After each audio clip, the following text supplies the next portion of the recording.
Shalom. Shalom. All praise and glory to Yahweh. Bashim Yahshua, Bashim Kakadash. Double honors to the elder apostle of the great millstone. Citation I can teach all truth and sincerity. Um, and this gonna be called Esau's future. I'm gonna read 2 Peter chapter 3 and verse 10. It says, "But the day of the Lord will come as a thief in the night, and the heavens shall pass away with a great noise, the elements shall melt with fervent heat, the earth also and the works that are therein shall be burnt up." So, Esau's kingdom is going to be completely, obliterated off the face of the earth. Which is America, which is Babylon, because Esau, you know, um, you know, America is the ruling power on the earth. All these other nations, they come here to become rich, and they come here to make their countries rich. This is a corporation, where Esau, he what's the word, governs the earth from. Um, uh, and you know, Yahweh Shai, he's going to, what's the word? He's going to take down the people that are in power, the elites, and he's going to set up, the Israelites, especially, Yahweh Shai, to, what's the word, govern the earth properly, set up profitable rulers that are going to rule this earth in righteousness. Because it says in, I believe, Proverbs 29 verse 2, "When the righteous are in authority, the people rejoice. When the wicked bear rule, the people mourn." This earth needs new management. And when the Israelites, the so-called Negroes, Latinos, and Americans are in power, Esau is going to be in captivity, and he's going to get, his just deserved punishment for all the atrocities he has done to the Israelites. He's going to be paid back, double for the way he treated the Israelites, and also for the way he treated nature. Because this earth is crying out and is saying it's waiting for the manifestation of the sons of Yahweh, to be in rulership. But I'm gonna go to another scripture. I'm gonna go to Ecclesiastes chapter 10 verse 4. This is Ecclesiastes chapter 10 verse 4. It says, "The power of the earth is in the hand of the Lord, and in due time he will set over it one that's profitable." And that one he's gonna set over it, number one, he's gonna set over his son. Because the kingdom of heaven is no, first and foremost, it's Yahushua's kingdom. But he's going to the elect of the nation of Israel join heirs with him. So he's gonna, it's the kingdom of Israel, but it's also his kingdom. And he's the, he's the number one person that's gonna be set over it, you know, to rule in righteousness, along with, the rest of the elect of Israel. And uh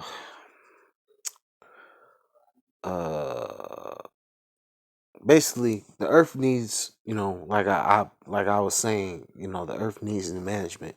But anyway, I'm gonna go to verse 8. It says, "Because of unrighteous dealings, injuries, and riches got by deceit, the kingdom is translated from one people to another." Because Esau, he got this kingdom by unrighteous and unrighteous dealings, rape, robbing, murdering, um, the Israelites, and rape, robbing, murdering the planet.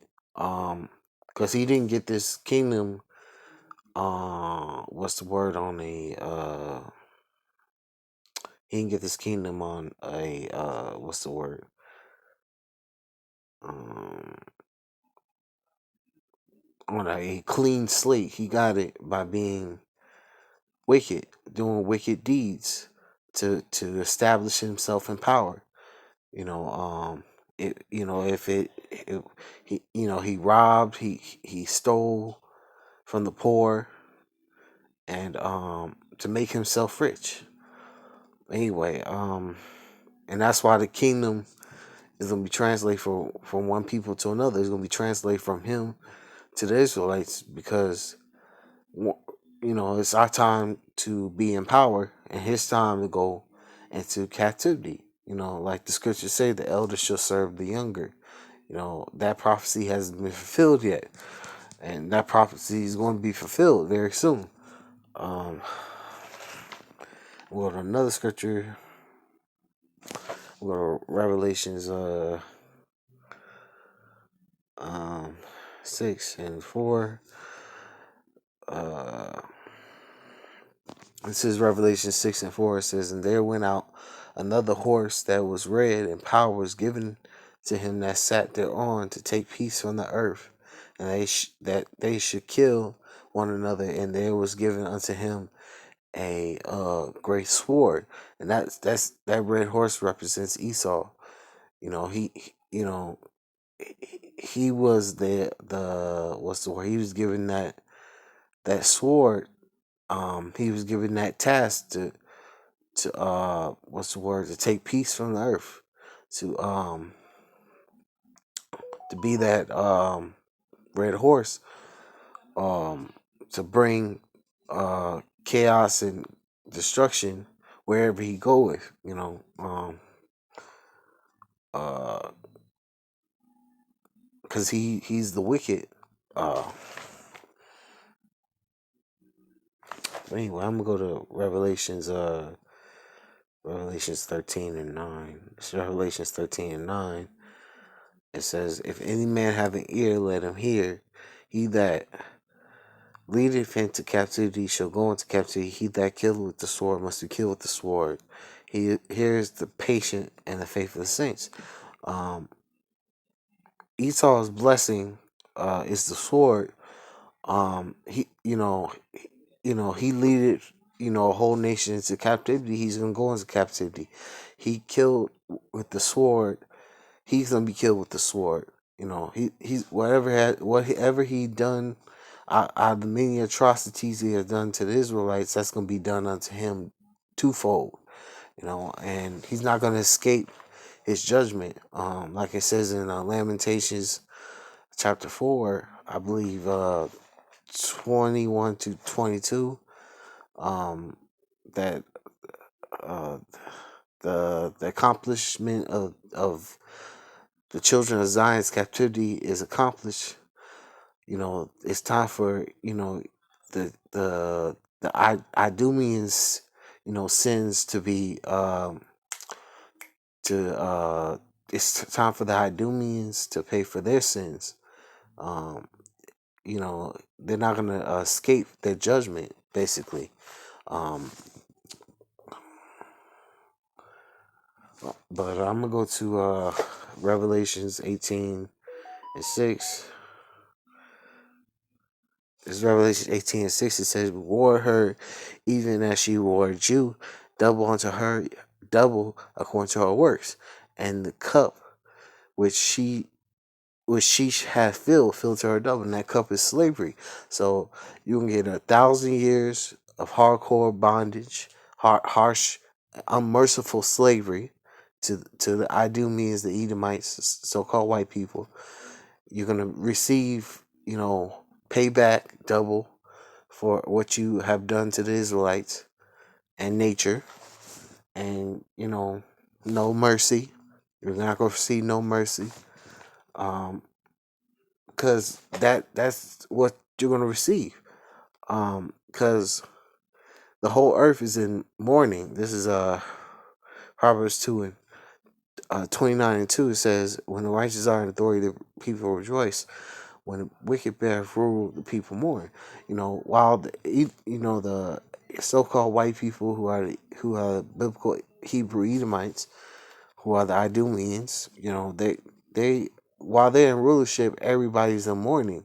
When the righteous get in authority, everybody's going to rejoice, even the heathens. They're going to be living better lives while we're in power. Right now they're living horrible. They're in horrible conditions because the wicked are in rulership and running the earth. Um, I'm going to Revelations 11, verse 18. This is Revelations 11:18. It says, "The nations were angry, and thy wrath is come in the time of the dead, that they should be judged, and thou should givest Slaki, and thou shouldest give reward unto thy servants the prophets and the saints, and then them that fear thy name, small and great, and should destroy them which destroyed the earth." Yeah, we're going to destroy Esau Edom because you know, he ruined, he ruined the people, he ruined nature, he ran the earth, to death. Like everything around on the earth is dying because Esau the wicked are in rulership. There's no, everything Esau touched dies because he overexerts, the resources. But I'm gonna get this last one because I mentioned that this is James. See if I can get this right, because this is James 2:13. Um, it's James 2:13 says, "For he shall have judgment without mercy, that showed no mercy, and mercy rejoices against judgment." So Esau's not gonna have a mercy uh captivity. His captivity is going our captivity gonna look like a cakewalk compared to Esau's harsh, unmerciful captivity. Because the Israelites are gonna be elevated to immortal, extraterrestrial bodies. We're gonna have spiritual power. So when we get them in our captivity and in chains, they're not gonna be able to escape the payback and the anguish that Yahweh Bashin Yashar is gonna put in us to while they're under us in captivity. Because they gotta pay and for the things they've done to the Lord's children. Anyway, I'm gonna end up right here. I'm gonna end it right here. I'm gonna say all praise, honor, glory to Yahweh, Bashim Yahshua, Bashim Kakadash, double honors to the elder apostle, great millstone. Citation, I can teach all truth, sincerity.